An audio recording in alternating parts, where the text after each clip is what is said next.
الحمدللہ وحدہ والصلاة والسلام على من لا نبی بعدہ سبحان اللہ اما بعد فاعوذ باللہ من الشیطان الرجیم بسم اللہ الرحمن الرحیم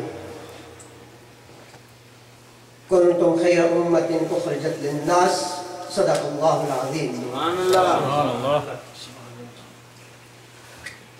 سامعین و ناظرین، مقتدر علماء کرام، سادات کرام، آج کی یہ روحانی اور وجدانی محفل شہزادہ رسول حضرت امام حسن مجتبی رضی اللہ تعالی عنہما کی یاد میں منعقد کی گئی ہے۔ سفر المظفر کے مہینے میں بعض لوگوں کا یہ خیال ہے کہ یہ مہینہ آفات و بلیات کا مہینہ ہے، اور یہ کانسیپٹ ابھی سے نہیں بلکہ حضور علیہ السلام کے وقت سے یہ چلا آ رہا ہے۔ بعض لوگ اس مہینے کو منحوس سمجھتے ہیں، اس میں نحوست سمجھتے ہیں، اور یہی سوال سرکار دو عالم صلی اللہ تعالی علیہ وسلم کی بارگاہ اقدس میں پیش ہوا۔ آپ نے فرمایا کہ اس میں کوئی ایسی بات نہیں ہے کہ اس میں آفات و بلیات ہیں۔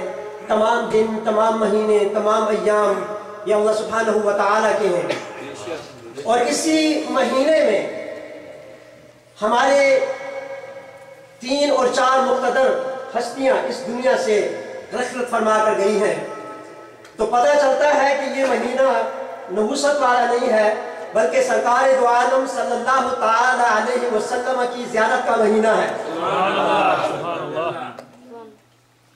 حضرت مجدد الفسانی، سر یزدانی، رمز حقانی، محبوب سبحانی، قطب ربانی، شیخ احمد سرہندی، صدیقی، حنفی، ماتوریدی رحمت اللہ تعالی علیہ کا وصال بھی اسی مہینے میں ہے۔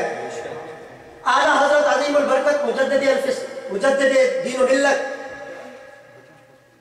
چراغ معرفت، سراج امت، محقق ابن محقق، محدث ابن محدث، مفسر ابن مفسر، اعلیٰ حضرت عظیم البرکت مولانا احمد رضا خان صاحب بریلوی رحمت اللہ علیہ کا وصال بھی اسی مہینے میں ہے۔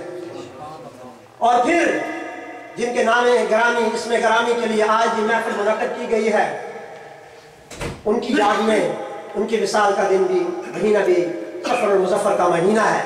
آپ نے حضور علیہ السلام کی وہ حدیث سنی ہوگی کہ جب انسان اس دنیا سے رخصت ہوتا ہے، جب وہ قبر میں پہنچتا ہے تو فرشتے آتے ہیں، اس سے 3 سوال کرتے ہیں۔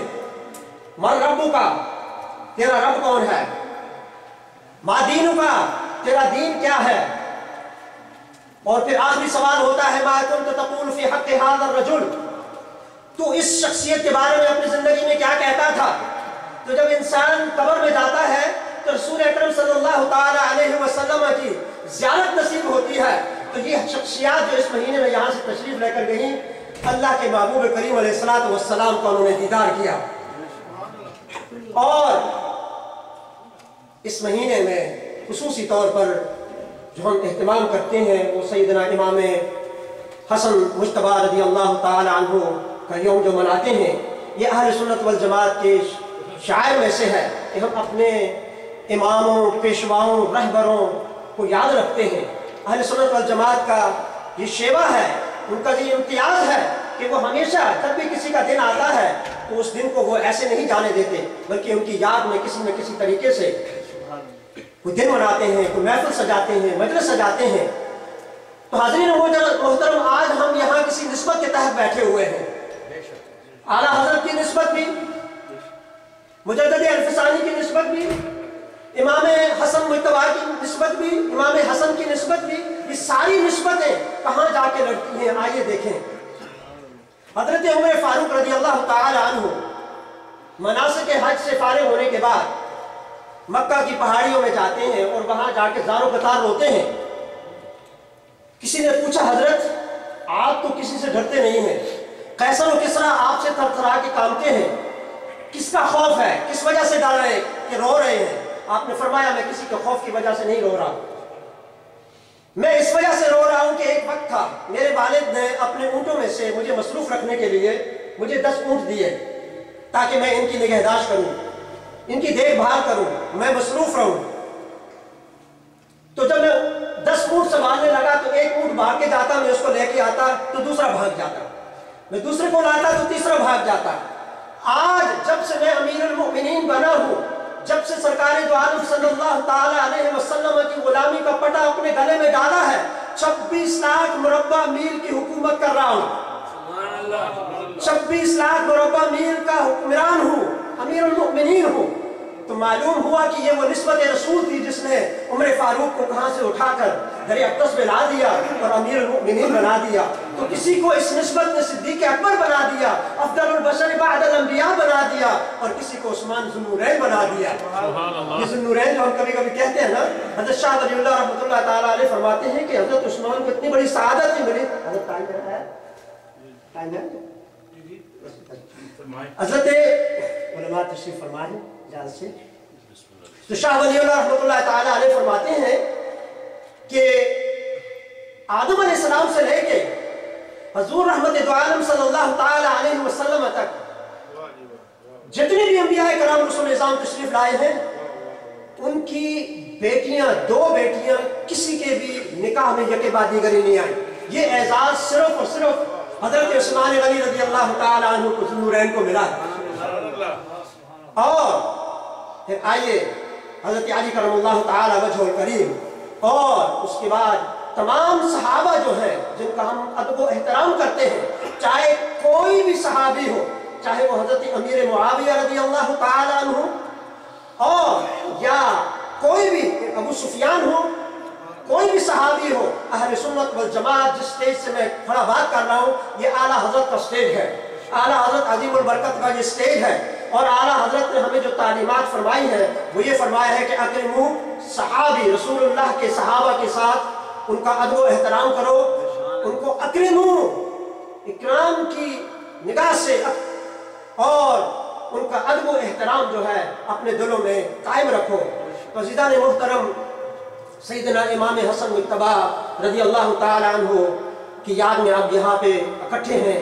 آپ نے علماء کرام سے ان کے فضائل اور مناقب سنے، اور انشاءاللہ میرے بعد آپ سنیں گے حضرت امام حسن مجتبی رضی اللہ تعالی عنہ نے جب حضرت اپنے والد حضرت علی کرم اللہ تعالی وجہ الکریم، میں اپنے ایک چھوٹے سے عقائد کے مسئلے کی طرف آتا ہوں، اس کے بعد اپنی گفتگو کو ختم کرتا ہوں، کہ جب حضرت علی کرم اللہ تعالی وجہ الکریم اور حضرت امیر معاویہ کے درمیان خون عثمان کا مطالبہ تھا، تو یہ حضرت امیر معاویہ کا حق تھا۔ کیوں؟ کہ حضرت امیر معاویہ کے چچا زاد بھائی اور رسول اللہ کے داماد، اور رسول اللہ کے داماد کے علاوہ امیر المؤمنین اور امت مسلمہ کے امام شہید ہوئے تھے، اور بحیثیت ولی ہونے کے امیر معاویہ کا یہ تقاضا تھا، یہ مطالبہ تھا کہ خون عثمان میں جو بھی لوگ شامل ہیں وہ ہمارے حوالے کر دیے جائیں۔ اس کے علاوہ ان کا آپس میں کوئی اختلاف نہ تھا، اور حضرت علی کرم اللہ تعالی وجہ الکریم خود بھی فرماتے ہیں اس مسئلے میں، نہج البلاغہ اٹھا کے دیکھیں، حضرت علی کے جو فرمودات ہے اس میں لکھا ہوا ہے کہ حضرت علی کرم اللہ تعالی وجہ الکریم نے فرمایا کہ حضرت امیر معاویہ اور ہمارا رب ایک ہے، رسول ایک ہے، کتاب ایک ہے، ہمارا عقیدہ اور ایمان ایک ہے۔ حضرت امیر معاویہ کو یہ مغالطہ ہوا ہے کہ ہم عثمان کے قاتلوں کو چھپائے ہوئے ہیں، اس کے علاوہ اور کوئی جھگڑا نہیں ہے، وہ ہمارے بھائی ہیں، ہم ان کے بھائی ہیں۔ پھر اسی طرح صحابہ کرام کی آپس میں محبت دیکھیں، حضرت امیر معاویہ رضی اللہ تعالی عنہ کتنی محبت کرتے تھے حضرت علی کرم اللہ تعالی وجہ الکریم سے۔ امیر معاویہ کی بارگاہ میں ایک نوجوان آیا، اور حضرت امیر معاویہ نے ان سے پوچھا کہ تمہارے بابا کو حضور علیہ السلام نے ایک یمنی چادر تحفے میں دی تھی، وہ تم نے ابھی سنبھال کے رکھی ہوئی ہے یا کہیں بیچ دی ہے؟ تو وہ عرض کرنے لگا کہ حضرت میرے پاس محفوظ ہے، میں نے اس کو سنبھال کے رکھا ہوا ہے۔ تو حضرت امیر معاویہ نے فرمایا کہ میں تجھے 12,000 دینار دیتا ہوں، وہ تم چادر مجھ پہ بیچ دو، مجھے دے دو۔ یہ حدیث شریف ہے، یمنی چادر کے بارے میں علماء موجود ہے، یہ حدیث شریف ہے کہ دریا رحمت پر جوش پہ آتا ہے نا تو وہ سب کچھ لٹا دیتے ہیں، سب کچھ دے دیتے ہیں۔ تو امیر معاویہ سے وہ لڑکا کہتا ہے کہ 12,000 دینار کیوں؟ یہ اس لیے کہ حضور صلی اللہ علیہ وسلم کی چادر مبارک ہے، عطا کی چادر ہے، پھر اس کے 12,000 کیوں؟ 12 لاکھ کیوں نہیں؟ یا اس سے بھی زیادہ کیوں نہیں؟ تو حضرت امیر معاویہ نے فرمایا وہ اس لیے کہ یہ چادر میں یمن گیا تھا اور میں نے رسول کریم صلی اللہ تعالیٰ علیہ وسلم کے لیے یہ چادر میں نے خریدی تھی تاکہ میں سرکار کو یہ تحفہ پیش کروں گا۔ میں جس دن لایا تیرا بابا آیا، اس نے سرکار کی مدح میں ثنا خوانی کی، مدح سراہی کی، سرکار دریائے رحمت جوش میں آ گیا، وہ چادر شانے سے اتار کے تیرے بابا کو دے دی۔ تو میں نے اس کے 12,000 دینار ہی دیے تھے، تو 12,000 دینار لے کے یہ چادر مجھے دے دے۔ تو حاضرین محترم، حضرت امیر معاویہ رضی اللہ تعالی عنہ کے بارے میں ہمیں اپنا عقیدہ بالکل سیدھا رکھنا چاہیے۔ صحابی رسول ہیں، رسول اللہ کے برادر انداز ہیں، اور رسول اللہ صلی اللہ علیہ وسلم کے کاتب بھائی ہیں۔ آپ ردیف ہیں، سرکار دو عالم صلی اللہ تعالی علیہ وسلم کے ساتھ ایک سواری پہ سفر کیا ہے، ایک سواری پہ سفر کیا، ایک اور سرکار آگے ہیں، امیر معاویہ پیچھے ہیں۔ تو امیر معاویہ اپنا پیٹ اندر کرتے ہیں کہ سرکار کو تکلیف نہ ہو۔ تو سرکار نے پوچھا معاویہ کیا کر رہے ہو؟ عرض کہ یا رسول اللہ کہیں مجھ سے بے ادبی نہ ہو جائے، آپ کے جسم مبارک کو تکلیف نہ پہنچے۔ تو سرکار نے فرمایا کہ سن لے امیر معاویہ، سن، جس کا جسم میرے جسم کے ساتھ لگ گیا نا اس پر جہنم کی آگ حرام ہے۔ امیر معاویہ وہ شخصیت ہے، نعرہ تکبیر، اگر نعرہ تکبیر، نعرہ رسالت، نعرہ رسالت، نعرہ رسالت، نعرہ حیدری، نعرہ تحقیق۔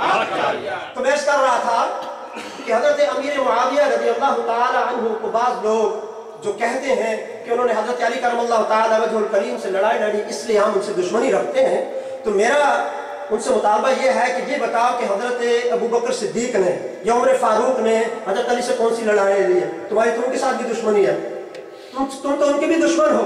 حضرت جعفر طیار رضی اللہ تعالی عنہ، جن کے بارے میں سرکار دو عالم صلی اللہ تعالی علیہ وسلم نے فرمایا تھا کہ جنگ موتا میں اگر فلاں شہید ہو جائے تو جھنڈا فلاں کے ہاتھ میں دے دینا، فلاں شہید ہو جائے تو فلاں کے ہاتھ میں دے دینا۔ سرکار مدینہ منورہ میں تشریف فرما ہے، اور پھر آپ نے فرمایا کہ جعفر طیار کے ہاتھ میں دینا۔ جعفر طیار شہید ہوئے تو سرکار دو عالم صلی اللہ تعالی علیہ وسلم نے فرمایا کہ یہ جعفر طیار میرا بالکل ہم شکل اور ہم صورت ہے، جس نے کسی کو محمد مصطفیٰ کو دیکھنا ہے وہ آ کے اس کو دیکھ لے۔ تو جعفر طیار کا نام بھی نہیں آتا ہے، جعفر طیار سے بھی عداوت ہے۔ تو ہم چاہتے ہیں کہ صحابہ کے بارے میں ہم اپنے عقیدے درست رکھیں، صحابہ کے بارے میں ہمیں کسی قسم کی کوئی بات نہیں کرنی چاہیے۔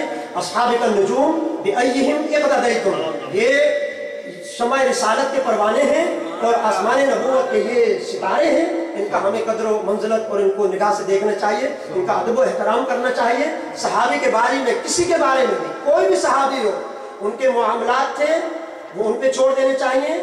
امیر معاویہ خود فقیہ تھے، عالم ہی نہیں تھے، وہ فقیہ تھے۔